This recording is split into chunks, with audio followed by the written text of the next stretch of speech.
overtime loss of the season for the Toledo Walleye happens here at the Huntington Center. They came back with a pair of goals in the third period to grab the lead. Trenton would tie it, and ultimately it would be the Titans that win it today by a count of 5-4. So Toledo, so strong all season long at 4-on-4s until basically we flip the calendar to February. And now 0-5. They've lost their last 8 games that have gone past regulation. Let's take a look at your Huntington Bank highlights of the game from this one. And early on, it would be Toledo grabbing the 1-0 lead. Trevor Parkes, another goal for him. And Toledo had the lead going to the second period. But then, bam, right away to start period number 2. Back-to-back power play goals. There's the first. And then it would be Schultz, the first of 3 for him, as he bats that one out of the air and into the back of the net for the Titans. They had a 2-1 lead. It would be 3-1 on that shot.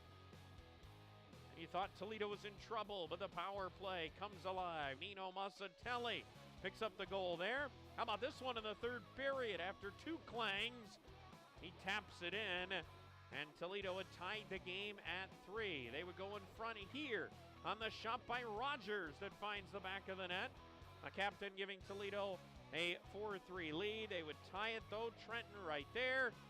And in overtime, Schultz, the one-timer, blasted past Ken Simpson and into the back of the net. And Toledo falling here in overtime by a final count of 5-4. Let's head down to the locker room right now where Rob Wersinski is standing by with a coach, Nick Vitucci. Rob? Well, Coach, back and forth game here. You do pick up a point, but again, 4-4 in overtime seems to be an issue. Yeah, it's like that movie Groundhog Day with Bill Murray, where it just seems to be, the same mistakes again.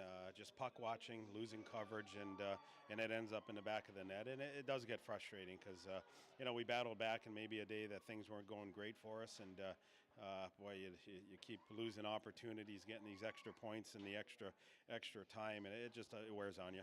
At the end of the day, you get a point. Kalamazoo loses, a little bit of extra room there as far as separation with the playoff line there. Yeah, and it's crazy. You're 10 games over 500, and you're still looking at that 8-9 spot, and that's how tight the conference is and how important these points are. So when we let them slip away, it gets frustrating. On the positive side, the power play seems to be clicking now. Yeah, it is. It's just obviously streaks, and unfortunately we were in a bad streak for a long time, but it's nice that that's contributing and contributing consistently over the last 5 games now, so hopefully that can continue to go. Again, personnel, just different tendencies, having Byron back there with a quick release, getting pucks to the net, having a guy like Trevor Parkes in the lineup now who's almost like that Thomas Holmstrom that the Red Wings have had so much success with over the years, being a good net presence, good deflections, and just a big body to cause havoc in front of the net, so it's working right now. What do you take away from this as you head to the road now? Well, again, we just got to get better 4-on-4. Well, it's been a long haul here with 4 games in 5 days, and being down in Indiana midweek. So what we're gonna take away is a couple days of rest here and get back to work on Wednesday and gear up for Friday and Saturday. All right, Coach. Thank you. All right, well, the Walleye do back and forth game map, but they do earn a point tonight. And in the grand scheme of things, important point when the teams that you're trying to create some separation lose. So, in all, take it as it is, an overtime loss, but you do earn a point today. Well, and the one thing with that, Rob, as you mentioned, getting that point, it just puts you a point closer to clinching a playoff spot, and that might be the biggest thing. It may come down to a point in the end. You never know. Yeah, and they did battle from 3-1 down. Granted, they did have the lead, 4-3 late, and there's a lot of positives and some negatives to take away from this one. No question about it. All right, Toledo losing today in overtime by a final count of 5-4.